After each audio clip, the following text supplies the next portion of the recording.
ওই আখিরাতের প্রথম ধাপ শুরু।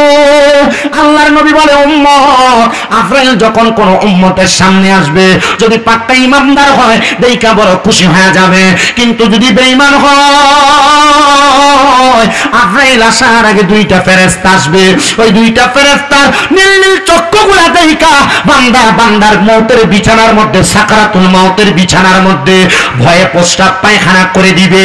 হে মুসলমান, হে আমার চামতারার বাবারা, বিছানার মধ্যে প্রস্রাবটা কখন করে তেলে আবার বুঝ জানেন?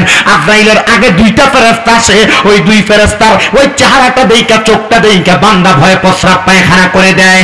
এবার আজরাইল যখন বান্দার সামনে আসে, বান্দার চেহারা দিয়া মুখ দিয়া কথা বলার চেষ্টা করে, তখন বান্দা আর আজরাইলের সঙ্গে কথা বলতে পারে না।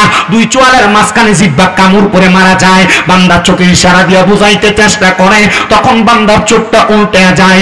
এবার আজরাইল যখন বান্দার বুকের মধ্যে থাবা দিয়া ধরবো গো, ওই থাবাটা দিয়া ধরার সাথে সাথে বান্দার হাতের শাহারক গুলা, পায়ের শাহারক গুলা, গাড়ের শাহারক গুলা টাস টাস করে ছিঁড়ে যায়। বান্দার রক্ত চলাচল করতে পারে না। তখন বান্দার দুইটা ছিদ্র শুধু খোলা থাকে, নাকের ছিদ্র আর মুখের ছিদ্র। বান্দার রক্তগুলা নাক এবং মুখ দিয়া বের হয়ে যায়। আল্লাহ, ওই আজরাইলের মারাত্মক চেহারা আমরা দেইখা সহ্য করতে পারবো না। কই না রে না, আজরাইলের শুধু ভয়ঙ্কর চেহারা না, আজরাইল যখন তোমার সামনে আসবো, ওই সামনে আসার সাথে সাথে তুমি আজরাইলের ভয়ঙ্কর চেহারা না, বান্দা আজরাইলের চেহারার দিকে তাকায়া, আজরাইলের কপালের দিকে তাকাইবা আর দেখবা এমন ভয়ঙ্কর লাগে, আমি সহ্য করতে পারবো না বইলা বইলা চিৎকার করবা। আরে আপনি আমি না, আমরা যেই নবীর উম্মত, ওই নবীর রূহ মুবারক যখন কবজ করার জন্য আজরাইল আসছে, আজরাইল নবীর রূহ মুবারক কবজ করে নাই, শুধু নবীজির বুক মুবারকের উপর আজরাইলের হাতটা রাখছে। নবী আমার আল্লাহ বলে চিৎকার করেছে। নবীজির ওই হুজরা মুবারকের মধ্যে খাতুনে জান্নাত ফাতেমাতুজ জাহরা রাদিয়াল্লাহু তাআলা আনহা নবীর কন্যা উপস্থিত ছিল। তিনি বলেন, আমি দেখলাম আমার আব্বাজান কার সঙ্গে কথা বলে। আমার আব্বাজান বলতেছে, রে ফেরেশতা, তোমার হাতের এত ওজন, আমি বুঝতে পারলাম এই দুনিয়ার সকল পাহাড় যদি আইনা একটা মানুষের উপর তুইলা দেওয়া হয় তার এত কষ্ট হবে না, তোমার হাতের প্রেসারটা নিতে যত কষ্ট হবে। আজরাইল, আমার উম্মতের রূহ কি এত কষ্ট দিয়া নেওয়া হবে?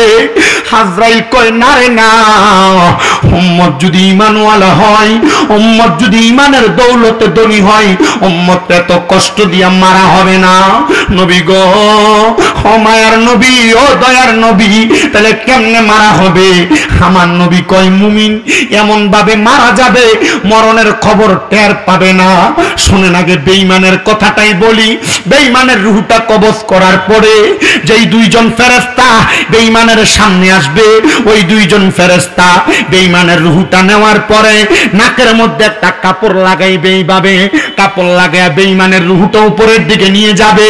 প্রথম আসমানের দরজার সামনে যখন যাবে, 19 জন ফেরেশতা কাতারে দাঁড়ায়া বেঈমানের বেআমলের রূহুর দিকে থু থু বলে থুতু নিক্ষেপ করবে। হায়রে, কেন থুতু নিক্ষেপ করেছো? এই প্রশ্নটা যখন দুইজন ফেরেশতা করবে, তারা বলবে, কেন রে থুতু নিক্ষেপ করলা?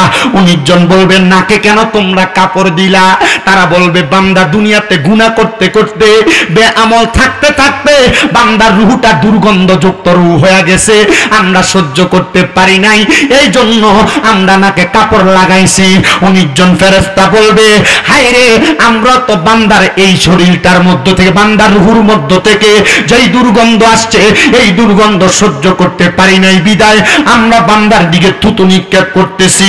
বান্দার রূহ কবজ করার পরে যখন আজরাইল ফেরেশতা বান্দার রূহ নিয়ে যাবে, ওই রূহ আজরাইলকে বলবে, নবীজির হাদিস বর্ণনা, মুসলিম শরীফের হাদিস, তিরমিজি শরীফের মধ্যে হাদিসটা বর্ণনা, আবার খাসাইসুল কুবরার মধ্যে আল্লাহর হাবিব মৃত্যুর বর্ণনা দিতে যে হাদিসটা বর্ণনা করেছে, নবী বলে, উম্মত উম্মতের দলেরা, তখন বেঈমান বেআমলের রূহটা আজরাইলকে বলবে, রে আজরাইল, এত তাড়াতাড়ি আমার রূহটা তুমি নিয়ে যাইতেছো, তুমি যদি জানতা আল্লাহ তাআলা আমার জন্য কত যন্ত্রণাদায়ক শাস্তি রেডি করে রাখছে, তাইলে তুমি আমার এত তাড়াতাড়ি নিতে না। বলে কেমন যন্ত্রণাদায়ক শাস্তি? কয় ফি নারি জাহান্নামা খালিদিনা ফিহা, জাহান্নামের মধ্যে একদিন দুই দিন না, খালিদিনা ফিহা, চিরস্থায়ী বাসিন্দা বানিয়ে রাখবো। হায় রে ও আমার চামতারার বাবারা, ওই জাহান্নামের মধ্যে কতদিন পর্যন্ত থাকবা? একদিন দুই দিন না, না না, সর্বনিম্ন একটা জাহান্নামীরে 3000 বছর জাহান্নামের আগুনের মধ্যে জ্বালাইবো। একদিন দুই দিন না, দুনিয়ার একদিন দুই দিন না, 3000 বছর জাহান্নামের আগুনের মধ্যে জ্বালাইবো। ওই জাহান্নামের আগুনের মধ্যে শুধু জ্বালাইবো না, 1000 বছর জাহান্নামে জ্বালায়া জাহান্নামের আগুনের রংটা থাকবে লাল, 2000 বছর জ্বালায়া জাহান্নামের আগুনের রং হবে সাদা, আবার 3000 বছর জ্বালায়া জাহান্নামের আগুনের রং বানাইবো কালা। ওই আগুনে জ্বালাইতে জ্বালাইতে বান্দার দেহটা একবারে পরিত্যক্ত বানায়া ফেলবে। তখন আবার বান্দার দেহ গঠন কইরা তাকাসুর নামক জায়গার মধ্যে বান্দাকে দাঁড় করায়া দিবে। ওই সময় বান্দাকে কথা বলার সুযোগ দিবে। আমরা তো জানি কবরে 3টা প্রশ্ন করবে, যদি বেআমল হয়, বেঈমান হয়, কবরে প্রশ্ন না, ডাইরেক্ট মাইর। ফরক খাইবা, মানুষের জমি দখল করে খাইবা, ওজনে কম দিয়ে খাইবা, নামাজ ছাড়বা, গুনাহ করবা, কবরে যাইবা না। কবরে গেলে মনে করছো 3টা প্রশ্ন করবো, ইমাম সাহেবরা হুজুররা বয়ান করে লায়, জি না মস্ত করে লাইছে, মান রব্বুকা মান দীনুকা মান নবিয়ুকা, 3 প্রশ্ন করবে, সাফার দাঁত ফালাইবো। কবরে গেলে 3 প্রশ্ন, আগে ফিরে শুরু হইব। সর্বনিম্ন 3000 বছর কবরে জ্বালাইবো। হ্যাঁ কবর এখানে কয় হাজার বছর? 3000 বছর পরে মামুর বেটারে বলবে যে কি বলবি বল। এখন 3000 বছর জ্বালার পর এর গলা থেকে এই বুক পর্যন্ত শুকিয়ে কাঠ হয়ে যাবে। তখন এর 3 বার বলবে মোয়ে মোয়ে, মানে পানি পানি পানি। কয়বার বলবে? কোনা দিয়ে বলে না। এই ইয়া হুজুর, কি হুজুর? রজ্জব হুজুর। আমি বলছিলাম না পুরাটা ঢাকনা দিয়ে দেওয়ার জন্য। এই যে মাদ্রাসা আছে মাশাআল্লাহ। না কেন? কারণ এই যে বাতাস ঢুকতেছে তো ঠান্ডা লাগে। আমি তো ওয়াজ করতেছি, আমারও ঠান্ডা লাগতেছে, কিন্তু আমি আপনাদেরকে যে বলতেছি, আপনারা কি মনে করেন এই ওয়াজগুলা কাজে লাগবে? কাজে লাগবে মনে হইতেছে? ওই যে বলছি আমি যে আমার 1 ঘন্টা 20 মিনিটের ভিতরে পুরো ওয়াজ আমি আপনাদের পকেটে দিয়ে দিব। আপনাদের কষ্ট হইতেছে কোনো?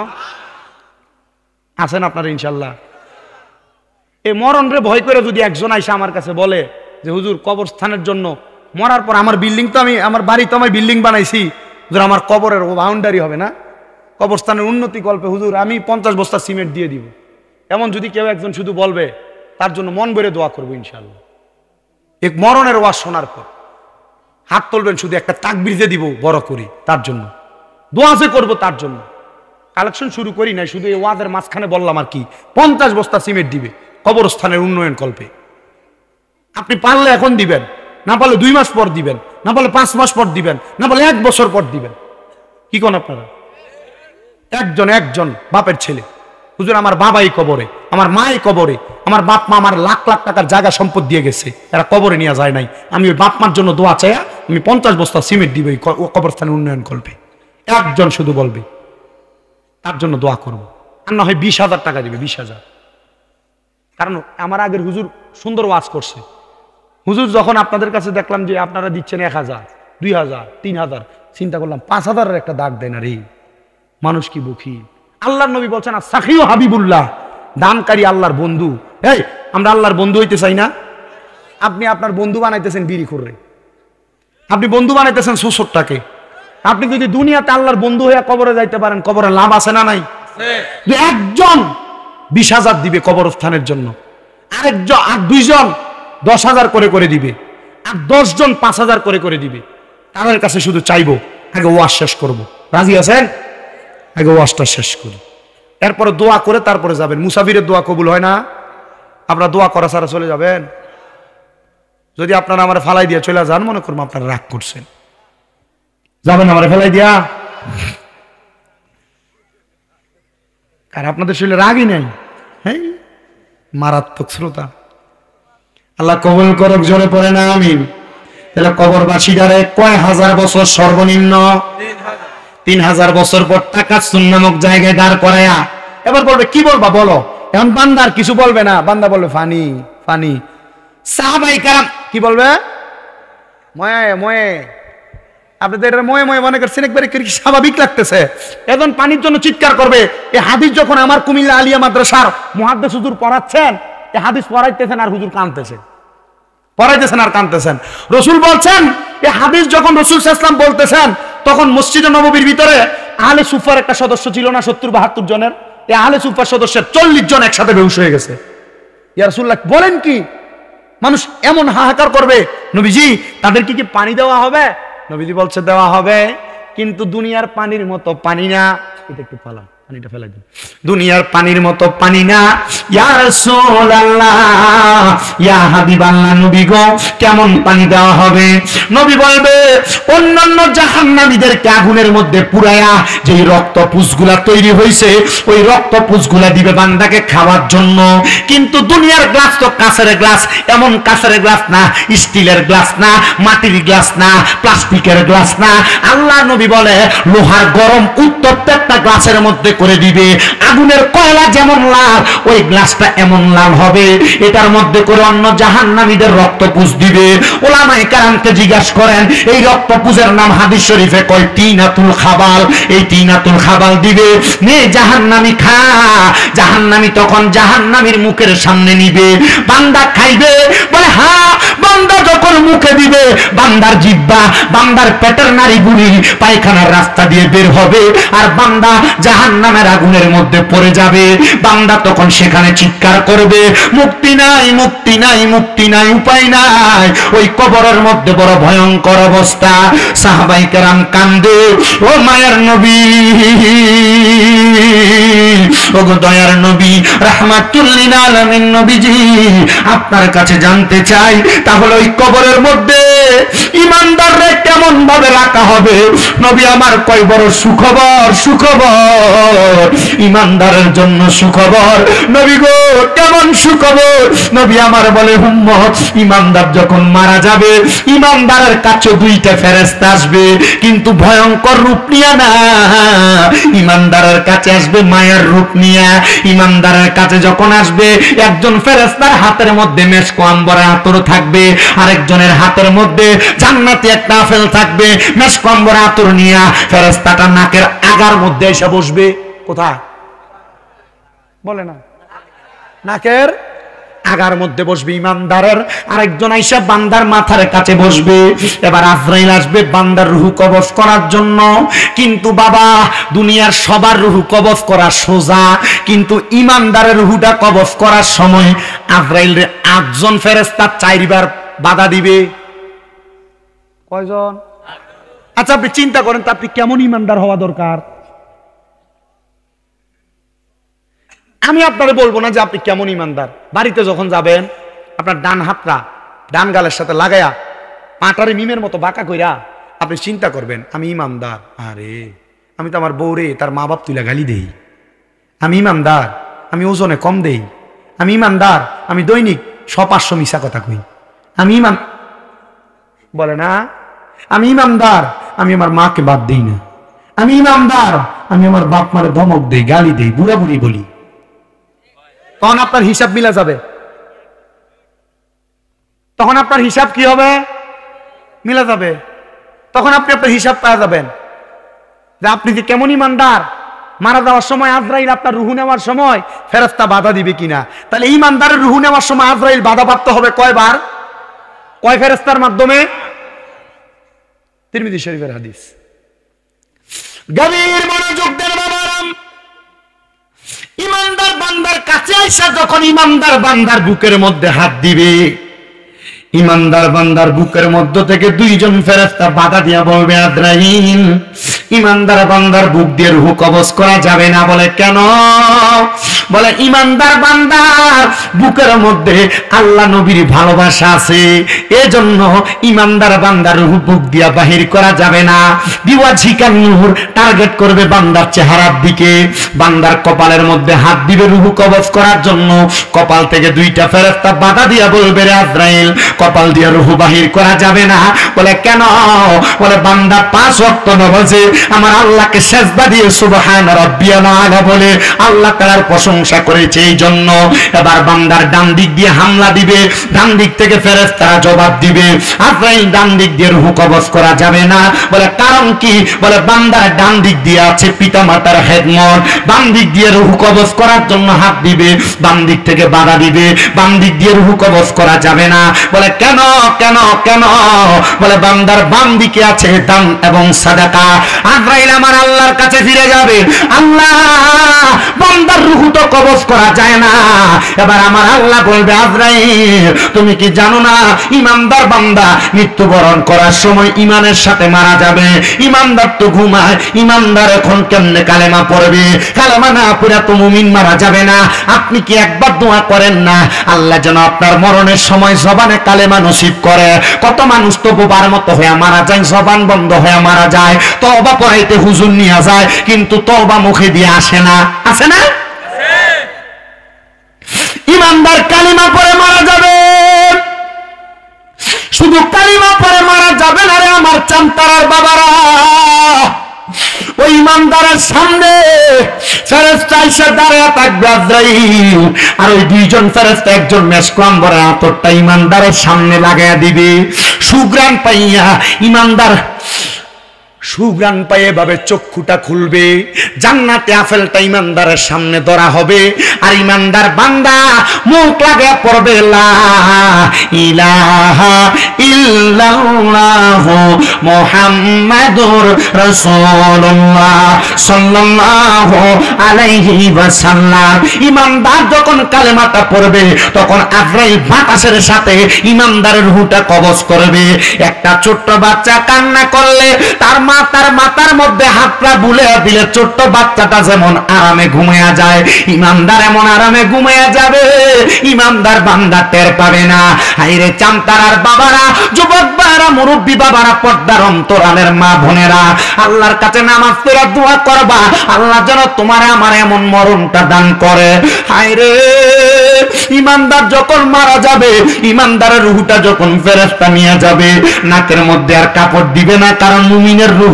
এবার ওই ফেরেশতার রূহ ডাক দিয়া বলবে, এ ফেরেশতা তুমি আমারে তো আস্তে আস্তে কেন নিয়ে যাও? তখন ফেরেশতারে বলবে, এ ফেরেশতা শোনো, তুমি যদি জানতা আমি ইমানদারের জন্য আল্লাহ তাআলা কত বড় নিয়ামত রেডি করে রাখছে, তাইলে তুমি আমার আরো তাড়াতাড়ি নিয়ে যাইতা। ফেরেশতা আসমানের প্রথম দরজায় যাবে, যেই 19 জন ফেরেশতা বেঈমানের লানত দিছে, থুতু দিছে, ওই 19 জন ফেরেশতার জবান দিয়ে বলবে, আহলা ওয়া সাহালান মারহাবান দুয়ুফুল্লাহ দুয়ুফুর রহমান। আল্লাহর মেহমান বলে বলে ইমানদার বান্দাকে স্বাগতম জানাইবে। ইমানদার বান্দা রূহটা কোন জায়গায় রাখা যাবে না, কারণ আমার আল্লাহ বলেছেন, ওয়ালা তাকুলু লিমান ইউকতালু ফি সাবিলিল্লাহি আমওয়াত বাল আহইয়াউ ওয়ালাকিন লা তাশউরুন। আল্লাহ বলছে যারা মুমিন, যারা নেককার, যারা আমি আল্লাহর রাস্তার মধ্যে চলে যায় তারা মৃত নয়, বাল আহইয়াউন তারা জিন্দা, ওয়ালাকিন লা তাশউরুন এরাদেরকে যারা মরা বলে তারা নির্বোধ, তারা বোকা। আপনি যদি মুমিন হন, মারা যাওয়ার পর আপনার রূহ যদিও চলে যায়, আপনি জিন্দা। বলে হুজুর কেন? এটা আমার ঘোষণা না, না স্বয়ং আমার আল্লাহর ঘোষণা। এ মুসলমান, এ চামতারার বাবারা, এ আমার সিরাজগঞ্জের বাবারা, মনোযোগ দিয়া শুনো রে বাবা। সুদূর কুমিল্লা থেকে আপনাদের কাছে আইসা আমি আপনাদেরকে বয়ানটা শোনায়া জান্নাত এবং জাহান্নামের ভয়ঙ্কর এবং মজার কথা বলার উদ্দেশ্য হইল আপনারা জাহান্নামকে ভয় কইরা গুনাহ ছাড়বেন, জান্নাতকে ভালোবাসা ইবাদত করবেন। যদি আপনারা না করেন তাহলে আমি আল্লাহর কাছে জবাব দেওয়া লাগবে না, আপনার জবাব আপনি দিবেন, কারণ আপনার কানের মধ্যে হেদায়েতের জন্য, হেদায়েতের পথের জন্য আওয়াজ দেওয়া হয়েছে। আপনি মানেন নাই বিদায় আপনি জাহান্নামের যাত্রী হবেন। আর আমার আল্লাহ আল্লাহ তাআলা টেনে টেনে জান্নাতে নিয়ে যাবে। আমি চাই না রে চামতারার কোন যুবক, কোন মুরব্বী, কোন মা বোন জাহান্নামে যাক। ইমানদার বান্দার রূহ ফিরিয়ে দিবে, ইমানদার বান্দা কবরে বড় আরামে থাকবে। কিন্তু জানো, আল্লাহর নিয়ামতের শুকরিয়া আদায় করলে আল্লাহ তাআলা আরো কিছু পুরস্কার দান করে। ইমানদার বান্দার দেহ যখন কবরে রাখবে, ওই কবরে কোনো লাইট নেই, বাতাস নাই, আলো নাই। কিন্তু মুমিন বান্দা কবরে যাওয়ার পরে মুমিন বান্দা নামাজ আদায় করার কারণে চেহারার মধ্যে আল্লাহ তাআলা এমন একটা নূরের আলো প্রজ্বলিত করে দিবে, বান্দার কবর অন্ধকার থাকবে না, বান্দার কবর আলোকিত হয়ে যাবে, আলোকিত হয়ে যাবে। হায়রে এমন কবর আন্দার হবে নি, বান্দার কবরের সওয়ালের জবাব সব হয়ে সহজ হয়ে যাবে। বান্দা যখন কবরে যাবে, বান্দার জন্য ফুলসেরাতের রাস্তাটা বিজলির মতো পার হয়ে যাবে। বান্দা বিসমিল্লাহ বলে কদম রাখবে, আলহামদুলিল্লাহ বলে কদম উঠাবে। বান্দা যখন আল্লাহ তাআলার জান্নাতের সামনে যাবে, বান্দা জান্নাত দেখে দেখে কান্না করবে, মুনিব তোমার জান্নাত এত সুন্দর, এই নিয়ামতের কথা তুমি বলেছো। আল্লাহর কোরআন বলে জান্নাত কেমন মজা, মুমিনদেরকে কেমন জান্নাত দেওয়া হবে। জাযাউহুম ইনদা রাব্বিহিম, আমার আল্লাহর পক্ষ থেকে পুরস্কার হইল ইনদা রাব্বিহিম জান্নাতু আদনি, ওই পুরস্কারের নাম হলো জান্নাতুল আদন। সাহাবায়ে কেরাম বলে নবী গো, ওই জান্নাতুল আদন দেখতে কেমন? নবী কয় তাজরি বড় সুন্দর, তাহতিহাল আনহার, ওই নদীর নিচে দিয়ে একটা নহর প্রবাহিত হয়। ওই নহরের নাম হলো আমদার হুজুরের নাম রজব নদী। রজব হুজুর, ওই নদীর নাম কি নদী বলেন না? মাস ও রজব মাস। আর হাওয়া নদীর নাম কি নদী? রজব লিখতে কয় হরফ? 4 হরফ। আলিফ আছে একটা মাঝখানে, হুজুর আছে না? রজব লিখতে কয় হরফ? 4 হরফ। ওই রজব নদীর ভিতরে পানি থাকবে 4 প্রকার। আপনাদের নদীতে পানি থাকে 1 প্রকার। জান্নাতের রজব নদী যেটা তাহতিহাল আনহার, কেমন নদী হবে দেখেন, দেখাই। আপনাদের এলাকায় ব্রিজ আছে না? ওই যে মাই যাও না, ঠান্ডা ঘরে ঘুমাও, তুমি ঘুমাও, এখানে ফ্যান্ডেলে মানুষের অভাব নাই, ঠিক কিনা?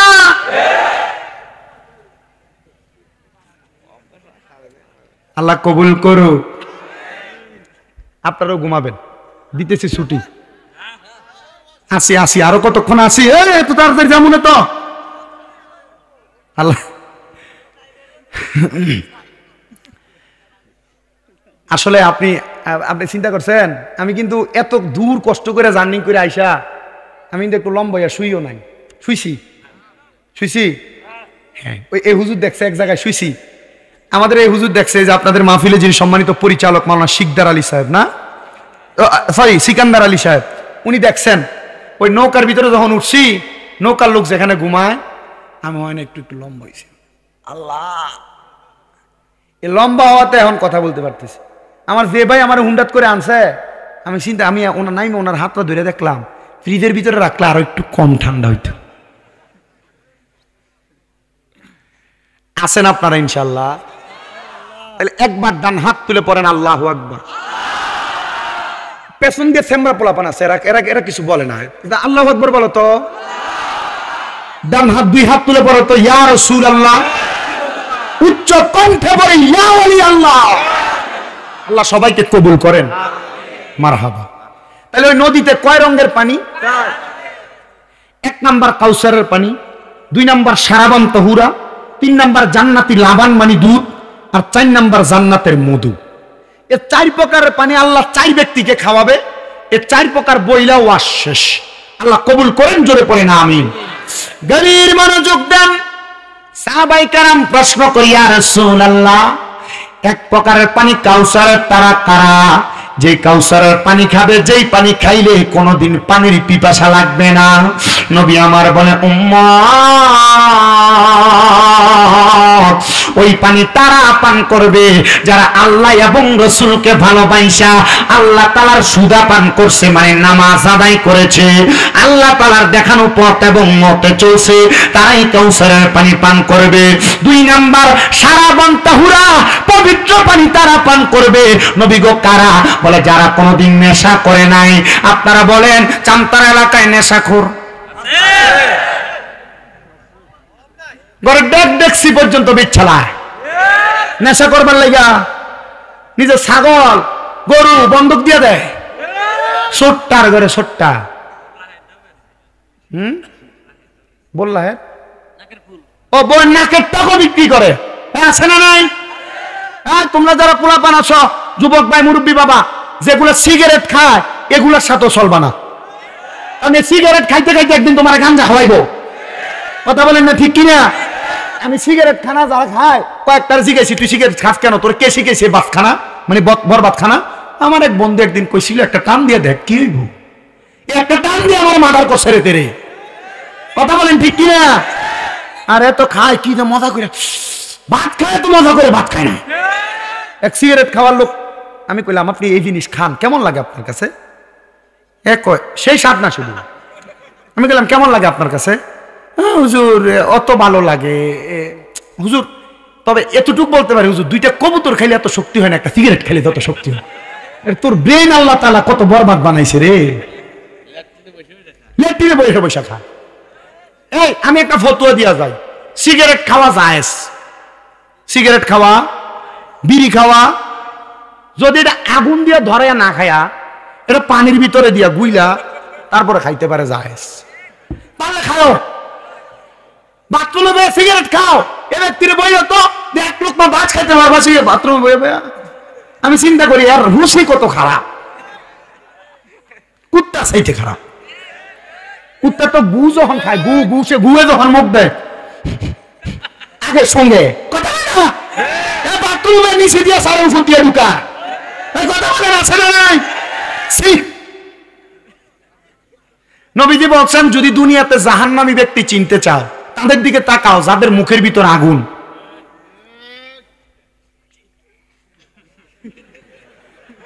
কমন পড়ছে না, হুজুরের কমন পড়ছে এই জন্য ঠিক জোরে বলছে, উনি বলছে এই জন্য বলছে আগুন থাকে কাদের মুখে? শয়তান। আরে শয়তান তো এটা পরে হুজুর, এটা শয়তান বানাইতেছি আমি একটু। আগুন থাকে কাদের মুখে?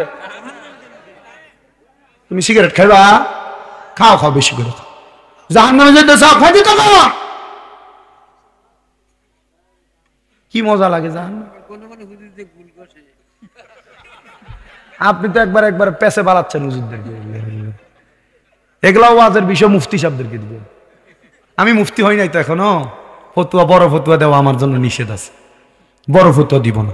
যা বলতেছি হেদায়েতের পথে ডাকতেছি তো, এটা বড় ফতুয়া। আমি কামেল পাস করি নাই, মাত্র কামেল ফার্স্ট ইয়ারে, এই জন্য আমি বড় ফতুয়া দিচ্ছি না। তবে কামেল পাস যদিও না করি, আপনাদের দোয়ায় আমার কুমিল্লাতে 6টা মাদ্রাসা। কয়টা? একটা। হ্যাঁ, আমি মারা গেলে শুধু আমার জন্য না আপনাদের জন্য দোয়া করবে। আমার পোলাপান এখনো তাহাজ্জুদের নামাজের সময় উঠা সারা দেশবাসীর জন্য দোয়া করে। আমার পোলাপান এখনো মাগরিবের নামাজের 20 মিনিট আগে 15 মিনিট খতমে খাসে গান পড়ে, খতমে খাসে গান পড়া আল্লাহর কাছে কান্দে। আপনি আমার মাদ্রাসায় গেলে, আপনি আমার মাদ্রাসার পোলাপানের ছোট ছোট বাচ্চা যেগুলা মনে করেন 5-6 বছর, এদের চোখের পানি দেখলে আপনি চিন্তা করবেন এ পোলা কি বুঝে এইভাবে কান্দে কেন, বুঝছেন? বাচ্চার বয়স কত? 6 বছর 5 বছর। আপনি দেখবেন এই বাচ্চা চোখের পানি পড়তেছে। হ্যাঁ, আপনি বুঝতেছেন কান্না? এ বাচ্চা কান্না করে কেন?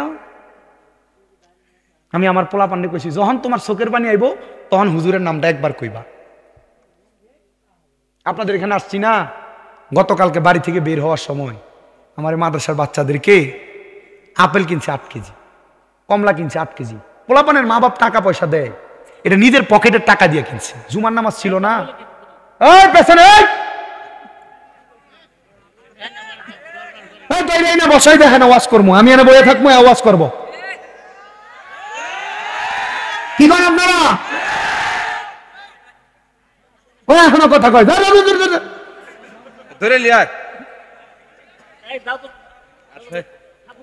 না না না না, একটু বইলা দিলে চলবে, বইলা দিলে চলবে। হয়তো জরুরি কোনো কথা বলতেছে, জরুরি না হইলে তো মাহফিলে থাকতো, মানে মাহফিল থেকে জরুরি আর কাজ, ঠিক না?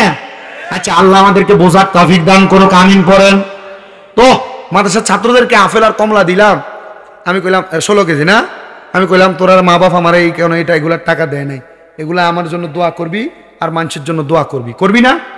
হুজুর করবো না দোয়া? দোয়া করবো।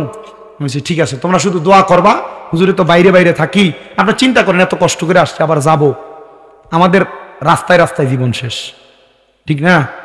এত কম বয়স, চেষ্টা করি, কষ্ট হয় যতটুক হয়। আমি যতটুক কথা বলি, আব্বা আমার এই কথাগুলো আপনার কাছে ভালো লাগছে কি লাগে না আমি জানি না, তবে আমার এই কথাগুলো সফল হবে তখন বইলা যাওয়ার পর, যখন আপনারা আপনাদের আমলি জিন্দিগিতে বাস্তবায়ন করবেন। যদি বাস্তবায়ন না করেন, কান সুখ করতেছেন, আপনাদের কাছে ভাল লাগতেছে শুনতে, আল্লাহর কসম এই ওয়াজ দিয়ে কোনো লাভ হবে না। এই ওয়াজ দিয়ে লাভ তখন যখন এগুলা বাস্তবায়ন করবেন, জাহান্নামকে ভয় করে আল্লাহর ইবাদত করবেন, গুনার কাজ ছেড়ে দিবেন, জান্নাতের আশায় দুনিয়ার জমিনের ভিতরে আল্লাহ তাআলার ইবাদত মজা করে করে করবেন। আল্লাহ তৌফিক দান করুন।